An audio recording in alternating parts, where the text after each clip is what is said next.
since a young age, Michael Phelps aspired to an Olympic career in swimming. In the year 2000, he competed in his first Olympics, placing 5th, leaving with no medals. Fueled by what he saw as a failure, he dedicated the next 4 more years of his life to the goal of winning gold. Eventually, Michael Phelps became the most decorated Olympian, but he found himself battling depression even after winning on the greatest athletic stage. Winning was not enough. The most decorated athlete of all time, Michael Phelps, has found arguably the world's highest place of recognition as unfulfilling. In his documentary, The Weight of Gold, Phelps argues that professional athletes suffer from mental health issues, and the cost of winning sometimes outweighs its rewards for the professional athlete. Phelps' documentary exposes the problem of athletes' endangered mental health, but it is rooted in a deeper problem in the sports world: the definition of success. Successful means chasing a winning record, receiving awards, achieving recognition, and attaining high celebrity status. Athletes have lost the perspective of the human as a whole. The world only accepts success through awards and recognition rather than what truly makes a human whole, that being their soul. This puts the world's definition of success into high question and need of reconsideration, which leads to my argument. Success ought to be redefined based on Plato's argument for justice and harmony of the soul. Plato argues that the same principles that make the city just and work in harmony are also present in the human soul.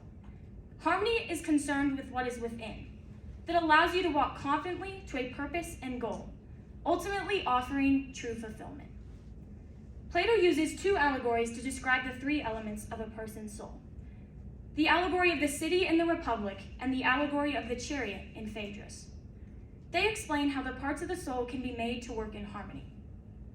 I will be using the allegory of the chariot to display the elements of the soul. To make his point, he represents the spirited and desiring parts of the soul as 2 horses of the chariot.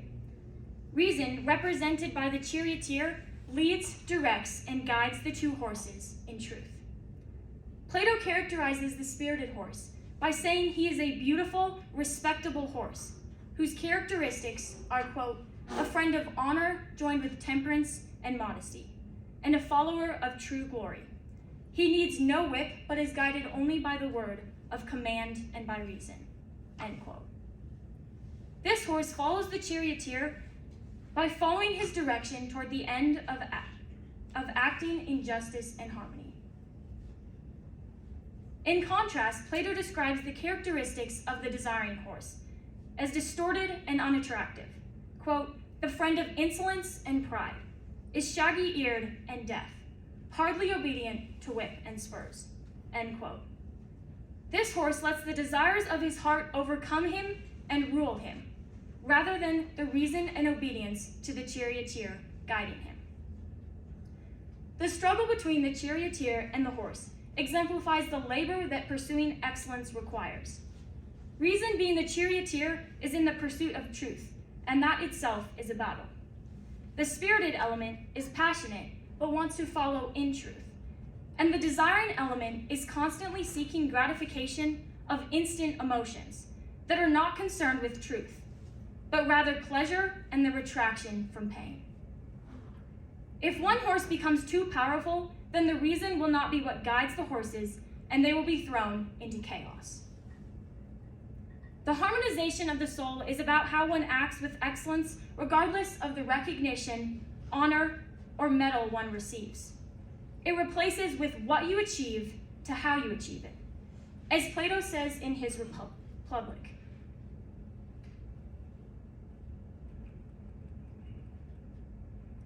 But in truth, justice, with respect to what is within, with respect to what truly concerns him and his own.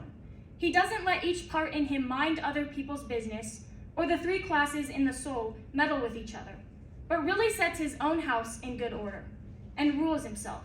He arranges himself, becomes his own friend, and harmonizes the 3 parts exactly like 3 notes in a harmonic scale: lowest, highest, and middle, moderate, and harmonized, end quote. Plato offers an alternate definition of success. It is no longer concerned with worldly, materialistic standards, but harmonizing what is within. Athletes' identity and the root of success is no longer in recognition, fame, or increase in celebrity value, but rather what is in the soul. The Brazilian Journal of Psychiatry states, quote, "The prevalence of depression and anxiety in elite athletes is 34% higher than in the general population," end quote. There is a problem in the world's definition of success that must be addressed. Dr. Jason Winkle wrote The High Performance Athlete, which gives us practical ways to build a habit towards the aim of harmonizing the soul. The application of sports psychology is a means to achieve excellence in athletics through clear focus, setting a standard, and discipline. A clear focus is crucial to harmonizing the rational part of the soul. A clear focus is determined by mindset. According to Winkle, humans roughly have 50,000 thoughts a day. Depending on the quality of our thoughts, those 50,000 repetitions can create the life we've always dreamed of, or create a nightmare we want to escape, end quote. A mindset directs one's reality, which is crucial because it leads to what one says, thinks, and does. All of these have the potential to add value, waste time, or detract from one's goal. Dr. Winkle says, quote, "If our internal dialogue is negative, garbage in, the output will be negative, garbage out," end quote. Athletes must take the power of the mind to dwell on truth. Athletes must not create a thought life of negative and self-deprecating feedback, but rather the mind must be transformed to have a clear identity and focus, creating an accurate perspective. A standard is the intention and focus athletes set for themselves. This requires a discipline of the spirited element. The standard must be set by having a clear focus and keeping in accord with the rational element. Dr. Winkle says, quote, "Training to standard excellence is not simply about physical time on task. It's much more than that. It's mindset and approach to training," end quote. If the focus is not the standard that has been set, then the time on task will not be productive. Ask yourself, is the standard I'm setting for myself in accord with reason? Lastly, one must be consistent and committed to the end goal. This requires a discipline of the desiring part of the soul. Athletes must be deliberate in practice and do everything with a purpose. The desiring part of the soul is constantly seeking fulfillment of instant emotions, a retraction from pain and an attraction towards pleasure. For athletes to discipline this part, they must create a habit of discipline. Quote, "Every great athlete wants to get better. They know that excellence is a moving target, and when they understand the reasoning behind the techniques and training, they do more than comply, they commit," end quote. Discipline is the method to commitment. The massive pressure in American sports culture has placed unrealistic aims. The pressure has proved to create mental health issues, but at the root, it has given the wrong definition of success. Winkle challenges athletes and gives them the power to choose the standard and aim of why they play. Quote, "Each of us get to choose the standards that define us. Will it be one of the minimums, or will we be brave and choose the standard of excellence?" End quote.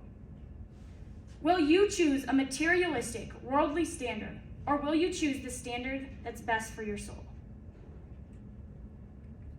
Henry Ward Beecher, an early 1800s American minister, said, quote, "We should not judge people by the peak of excellence, but by the distance they have traveled from the point where they have started," end quote.